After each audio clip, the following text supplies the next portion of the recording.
mi hijo tiene o mi hija tiene asma, ¿lo pueden vacunar? ¿Lo tengo que registrar? ¿Y por qué es importante también esta vacuna? Muy buenos días, Michelle, gusto de saludarte. Hola, hola, buenos días. Muchas gracias, Karina, por la Buenos días, invitación. ¿cómo ves? Pues ya arrancó, importante este proceso, ¿no? Que arrancó ayer. Sí, definitivamente, pues era algo que estábamos esperando, sobre todo todos los especialistas en pediatría. Claro. Estábamos ya anhelando que esto comenzara, sobre todo porque lo vemos en los padres, ¿no? Todos los niños que están cursando con alguna enfermedad que los coloca en un riesgo mayor de padecer un COVID grave, evidentemente los papás pues los han tenido sumamente protegidos este año y medio. Entonces es una luz al final del túnel el poderlos ya vacunar y sentirlos que ya están un poquito más protegidos y que les va a permitir volver un poquito más a una sensación de normalidad.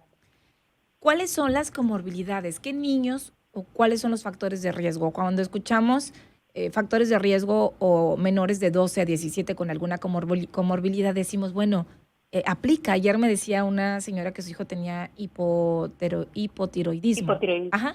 Y me decía, "Ay, pues yo la verdad sé que hay menores con mayores riesgos y decía, ¿será posible que mi hijo lo vacunen? Y sí, el niño también, o sea, estaba como sorprendido y lo vacunaron. Entonces yo sé que hay personas que todavía tienen dudas, doctora, de quiénes son candidatos o candidatas a ser vacunados. Claro. Bueno, el comunicado que lanzó la federación son 9 apartados los que ellos marcan como factores de riesgo. Ujú. Ojo, esto no quiere decir que las otras patologías o enfermedades crónicas que puedan tener los pacientes no sean de riesgo, simplemente que para el gobierno federal estas son las que marcó como las, digamos, para empezar a vacunar a estos menores. Ajá. Entre ellas destacan condiciones cardíacas crónicas, o sea, enfermedades del corazón congénitas, ¿no? Malformaciones. Enfermedades pulmonares crónicas, pero hacen la especificación de asma grave, mal controlada y algunas enfermedades congénitas como fibrosis quística, discinesia ciliar, fibrosis pulmonar intersticial o alguna malformación congénita. Afectaciones crónicas del riñón, hígado o sistema Ujú. digestivo, es decir, alguna malformación a este nivel.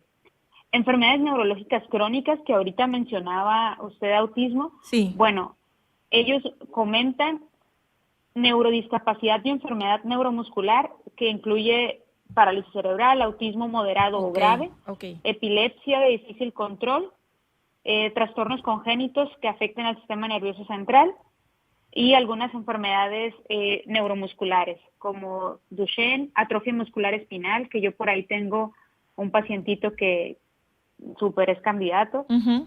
Pero a veces Enfermedades, desconocen, ¿no? Los ajá, papás, a veces no tenemos claro. sí, claro, y por eso yo, en lo personal, a los pacientes que tienen alguna o que estemos en la duda de si son o no candidatos a vacunarlos, pues sí me acerqué a ellos y muchos de ellos se acercaron a mí Qué a bien. preguntarme y a muchos les di una especie de resumen médico Ok. porque sí les, digamos, preguntan y sí les interrogan un poquito sobre cuáles son los medicamentos que utilizan. Ayer justo se comunicaba una mamá de que su niña tiene asma grave, que sí le hicieron así algunas preguntas de qué inhaladores Ujú. utilizaba y cuántas veces había estado hospitalizada y así. Es que cuando llegas, te tienen, bueno, te reciben y te piden este documento, el formato que todos sacamos al momento de Ajá, vacunarnos, tienes que hacer el registro. Donde creo que ha habido problemas, doctora, es el momento de hacer el registro. Como yo no he entrado, no sé exactamente cuáles son las variables que vienen en el tema de enfermedades, pero por ejemplo, ahorita la mamá de estos niños con autismo me decía que no encontraba la opción ahí para registrarlo como menor con autismo, con diagnóstico de autismo.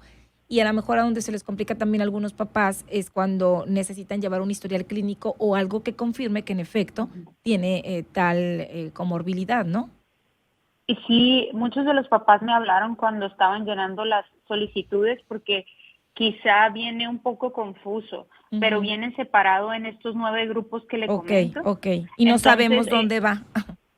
ajá, exacto. Por ejemplo, autismo entraría en enfermedad neurológica crónica y ahí le va, o sea, si abre esa opción, ya ahí se despliegan las opciones que estamos comentando, ¿no? Ok, ay, perdón, ok. Por acá nos dicen, mi nieta es asmática, tiene 10 años, le recuerdo a la población, por asma sí están vacunando, pero doctora, es de 12 años en adelante, de 12 a 17, porque en México no tenemos autorización para vacunar a menores de 12 años. Exacto.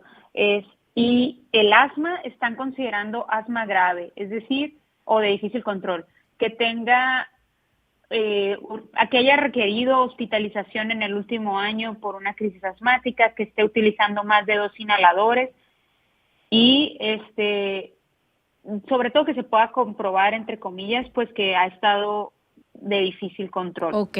Doctora, por acá les dicen, mi hija tiene problemas de alergias, tiene 17 años y quisiera ponerle la vacuna COVID-19. ¿Qué tengo que hacer? ¿Es candidata? Si bien algunas enfermedades alérgicas obviamente pueden llegar a ser muy severas, no está catalogados ahorita como menores de riesgo, a menos de que tuviese asma de difícil control. Entonces, las alergias como tal no están en los grupos de las enfermedades que ellos consideran de riesgo. Muy bien. Faltó ahorita mencionar, y es importante, inmunosupresión moderada grave, es decir, enfermedades que bajan las defensas, y entran ahí las enfermedades oncológicas, el VIH, las enfermedades de reumatología. ¿Estas son cuáles? Inmunosupresión moderada a grave. Pues es que uno si le ponen eso, pues ¿qué vas a ver, oiga? O sea, dices, bueno, ¿cómo? Bueno, incluyen varias.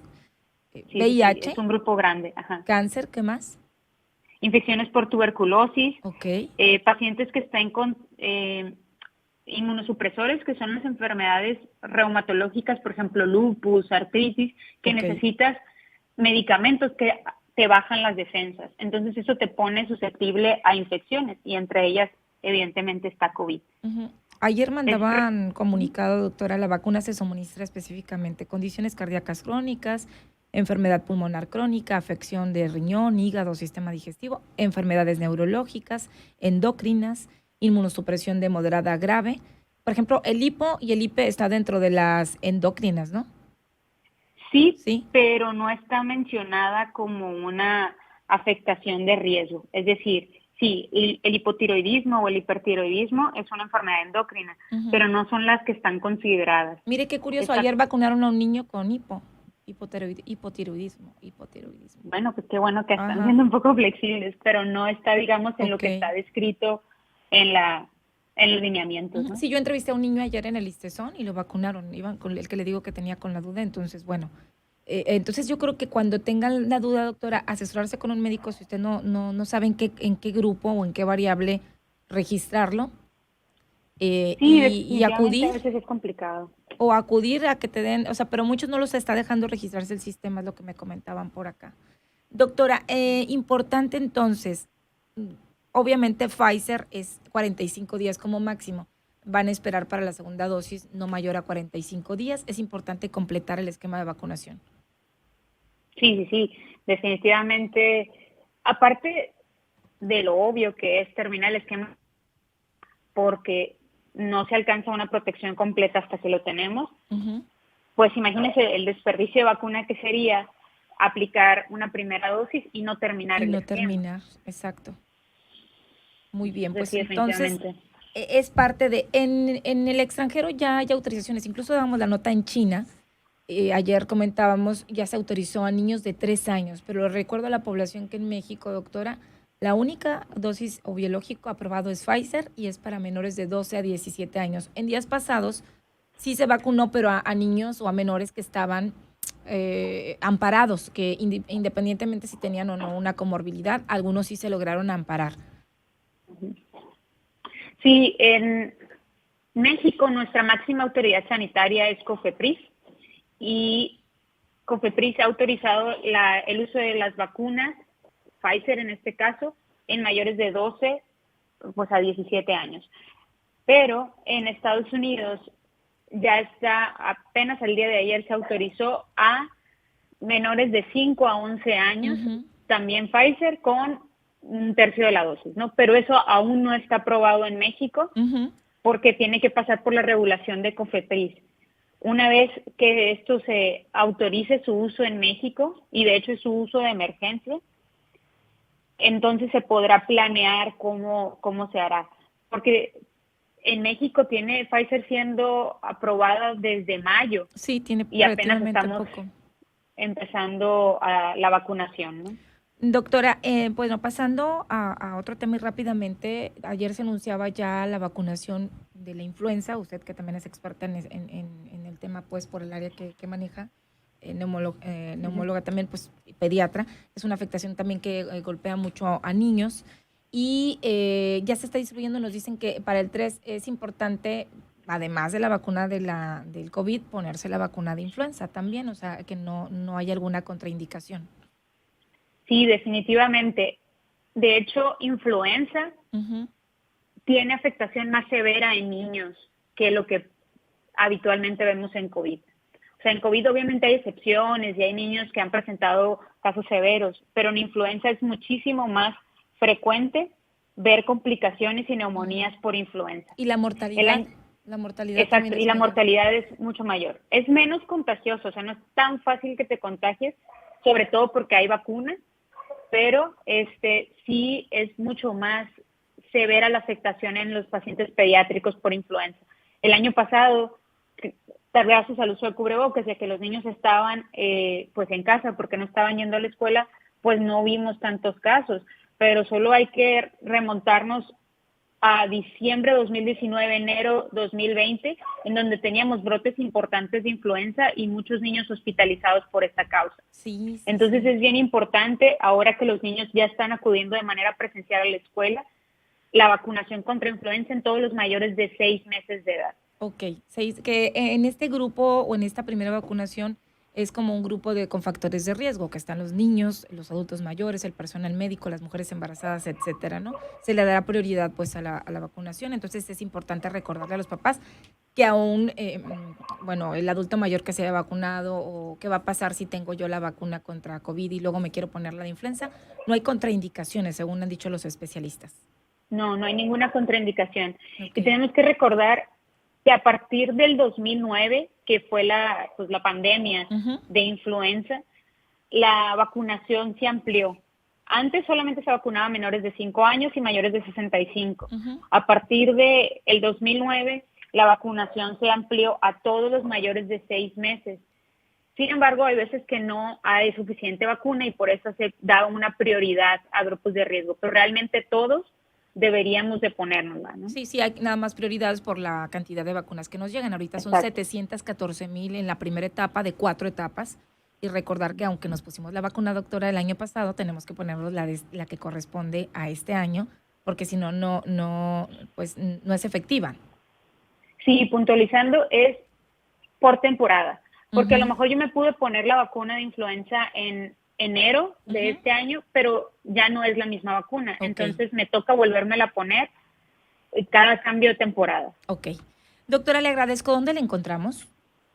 Me encuentran en Hospital San José Hermosillo, al teléfono 109-0580 y bueno, en mis redes sociales como doctora Michelle Martínez. Muy bien. Doctora, le agradecemos mucho. Un placer siempre saludarla. Igualmente, muchísimas gracias por la invitación. Un gusto estar con ustedes. Gracias, Michelle Martínez, neumóloga pediatra.